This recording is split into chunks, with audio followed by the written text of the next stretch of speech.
গুরুত্বপূর্ণ জায়গায়, সেখানে ছুটির দিনের কিভাবে আগুন ধরল? আগুনটা কিন্তু ধরেছে ছুটির দিনে, মাথায় রাখবেন। 25 তারিখ দিবাগত রাতে, 25 তারিখ সারাদিন সচিবালয় বন্ধ ছিল, ছুটির দিন ছিল। ওখানে নিরাপত্তা প্রহরী ছাড়া আর কেউ ছিলেন না। কিন্তু সেই দিন দিবাগত রাতে আগুনটা কিভাবে ধরল? ধরা যাক, যতটুকু আমি বুঝেছি এ পর্যন্ত, বিভিন্ন পত্রপত্রিকা যে নিউজগুলো আমরা পড়েছি, সেগুলো পড়ে যেটা মনে হয়েছে যে এটা কেবলই শর্ট সার্কিটের মাধ্যমে ধরেছে, সেরকম বোধ করি নয়। আমি কয়েকজন বিশেষজ্ঞর বক্তব্য পড়লাম এর মাঝখানে, যেমন ফায়ার সার্ভিস ও সিভিল ডিফেন্সের সাবেক এক মহাপরিচালক ব্রিগেডিয়ার জেনারেল অবসরপ্রাপ্ত ইঞ্জিনিয়ার আলী আহমদ খান, তিনি বলেছেন এটা স্যাবোটাজ বা নাশকতামূলক হওয়ার সম্ভাবনা বেশি। আগুনটা শর্ট সার্কিট থেকে হলে একসঙ্গে 3-4 জায়গায় লাগার কথা নয়। দুর্বৃত্তদের লাগানো আগুনেই এমনটা হয়, মানে একসঙ্গে কয়েকটা জায়গায় আগুন লাগছে। কিন্তু শর্ট সার্কিট হলে এক জায়গায় ধরবে, তারপর সেখান থেকে ধীরে ধীরে সব জায়গায় ছড়াবে। তো এটা কিভাবে সম্ভব হলো? এবং উনি এটাই বলেছেন যে এটা শর্ট সার্কিট নয়। উনি বেশ কিছু এক্সাম্পল দিয়ে, লজিক দিয়ে কথাটা বলেছেন। আরেকজন এই ফায়ার সার্ভিসের সাবেক ডিজি আবু নঈম মোহাম্মদ শহীদুল্লাহ, তিনি বলছেন যে আগুন যদি 6 তলাতে হয়, সেটা কিন্তু রিমোট কন্ট্রোলের মাধ্যমেও কোনো কিছু বিস্ফোরণ ঘটিয়ে করা হতে পারে। ড্রোন ব্যবহার কিংবা মানুষ ঢুকেছিল কিনা সেটার আলামত খুঁজতে হবে। এটা স্যাবোটাজ না এমন ভাবার কোনো কারণ নাই। তার মানে উনিও এটাকে স্যাবোটাজই বলছেন। আবার উনি আরেকটা বলছেন যে যেসব কার্যালয়ে আগুন লেগেছে সেখানে ডানে বায়ে কিভাবে ভবনের প্রান্তে চলে যায়, আবার নিচেও আগুন 2 কোণায় পৌঁছে যাওয়া অবিশ্বাস্য। এখানে বারুদের ব্যবহার হতে পারে, সেটাও তদন্তে খুঁজতে হবে। তাহলে মোটামুটি ধরে নেওয়া যাচ্ছে যে আগুনটা লাগানো হয়েছিল, আগুনটা লেগে যায়নি। এখন যে প্রশ্নটা শুরুতে করেছিলাম, যে ছুটির দিনে কিভাবে লাগলো? তাহলে যদি কেউ ওখানে বোম রেখে সে আসে অথবা অন্য কেউ কিছু করে থাকে, যদি সে বহিরাগত কেউ হয়, তাহলে তো সে আগের দিন গিয়েছিল। আগের দিন গেল 24 তারিখে, 25 তারিখ সকাল থেকে ছুটি, ওখানে কেউ যায়নি। 25 তারিখ দিবাগত রাত 1:30টার পরে আগুনটা ধরেছে। তাহলে এই যে একটা লম্বা সময়, 24 ঘন্টারও বেশি সময়, এটা কিভাবে সম্ভব হলো ওখানে? তাহলে কি উনি যদি আগুন লাগিয়ে এসে থাকেন, সেটা তো মানে 2-3 ঘন্টার মধ্যে জ্বলে যাওয়ার কথা। তার মানে এটা রিমোট কন্ট্রোলের মাধ্যমে হতে পারে, স্যাবোটাজ হতে পারে, টাইম বোম হতে পারে, একসঙ্গে অনেক জায়গায় হতে পারে, অথবা ওই সময়ে তারা হয়তো ভেতরেই ছিল। অনেক কিছু হতে পারে, আমি জানি না কিভাবে। কিন্তু তারও চেয়ে বড় কথা, এটা কিন্তু সচিবালয়ের মধ্যে হয়েছে, মানে দেশের সবচেয়ে যে গুরুত্বপূর্ণ কার্যালয়, যেখানে মন্ত্রীরা বসেন, সচিবরা বসেন, মন্ত্রণালয়ের কাজকর্ম হয়, সেখানে আগুনটা ধরেছে।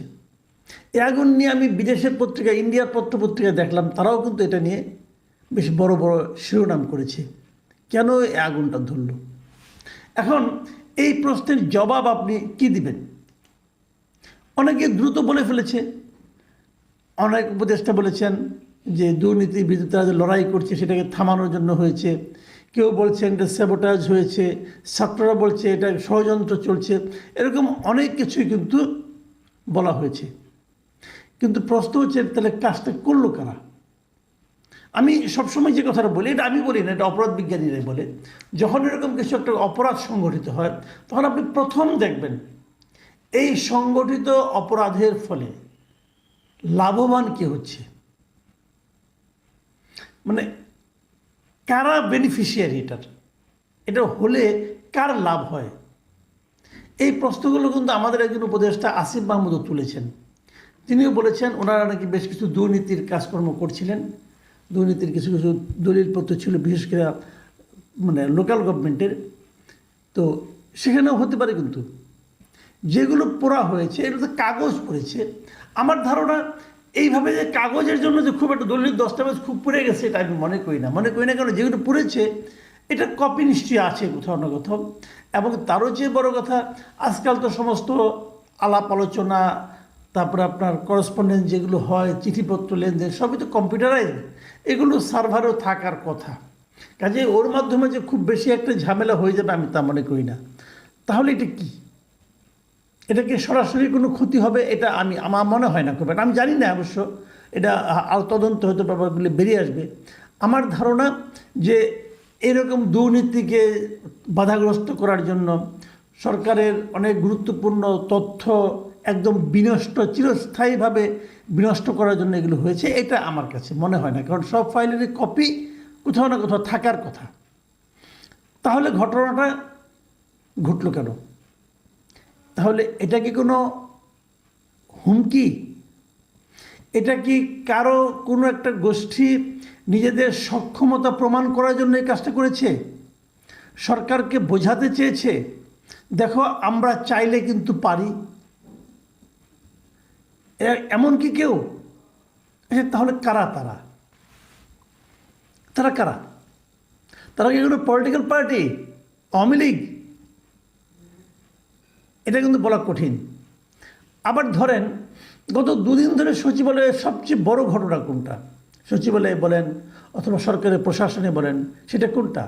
সেটা হলো বিভিন্ন ক্যাডার নিয়ে আন্দোলন।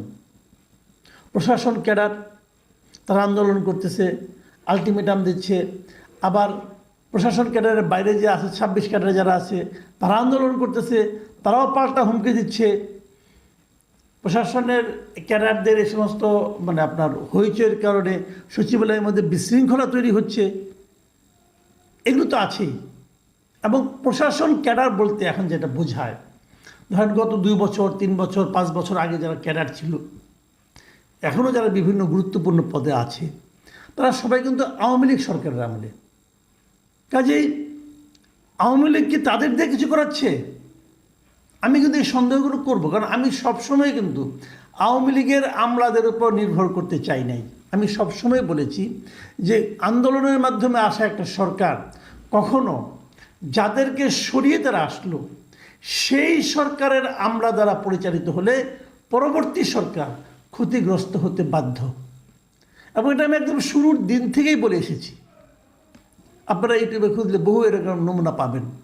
এবং আমি উদাহরণ দিয়ে বলেছি যে বঙ্গবন্ধু শেখ মুজিবের সরকার যে 3.5 বছরের বেশি টিকতে পারেনি, তার কারণ হলো উনিও এসে কিন্তু সেই পরাজিত পাকিস্তান যে সরকার ছিল তাদের আমলার উপর নির্ভর করেছিলেন। এখন এগুলো কি সেরকম কিছু?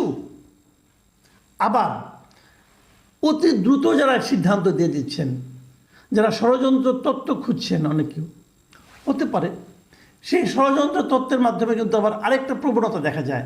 সেটা হলো যারা দেখতে পারি না অথবা যে দলকে অপছন্দ করি সেই দলের লোকজনদের নাম দিয়ে তাদের একটু সাহায্য করা, যে প্রবণতা আমরা 15 বছর আওয়ামী লীগের মধ্যে দেখেছিলাম। কোথাও একটা আগুন ধরলো, যেই ধরুক, অ্যাক্সিডেন্টই হোক, মশার কয়েলেই আগুন ধরুক, দেখা যেত আওয়ামী লীগ সরকার তার মধ্যে বিএনপির কেন্দ্রীয় নেতাদের নাম জড়িয়ে দিতেন, জামাতের লিডারদের নাম জড়িয়ে দিতেন, এবং একটা তাদের খুব প্রিয় একটা শব্দ ছিল আগুন সন্ত্রাস। তারা এগুলি করতেন। এখন তার কি আমরা পুনরাবৃত্তি পাবো? সেটাও কিন্তু একটা প্রশ্ন। তো এই সবগুলি মিলিয়ে কি দাঁড়াবে সামনের দিনগুলোতে?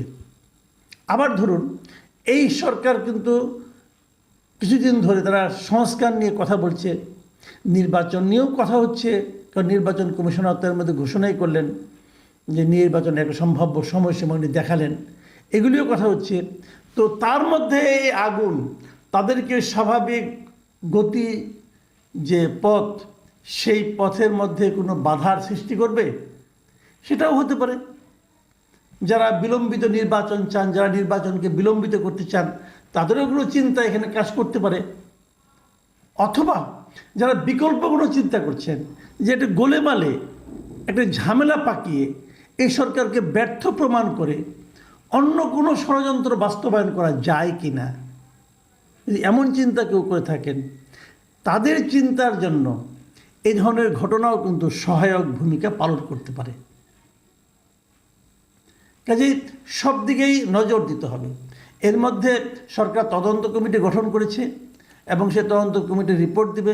আমি অবশ্য এই ধরনের তদন্ত কমিটির উপর খুব একটা ভরসা করি না এই কারণে এই ধরনের তদন্ত কমিটি আসলে বজ্রাটনি ফসকা গেরোর মতোই হয়। তারপরেও আমরা দেখি খুব দ্রুতই তো 3 দিনের মধ্যে রিপোর্ট দেওয়ার কথা, আমরা 3 দিন অপেক্ষা করি, দেখি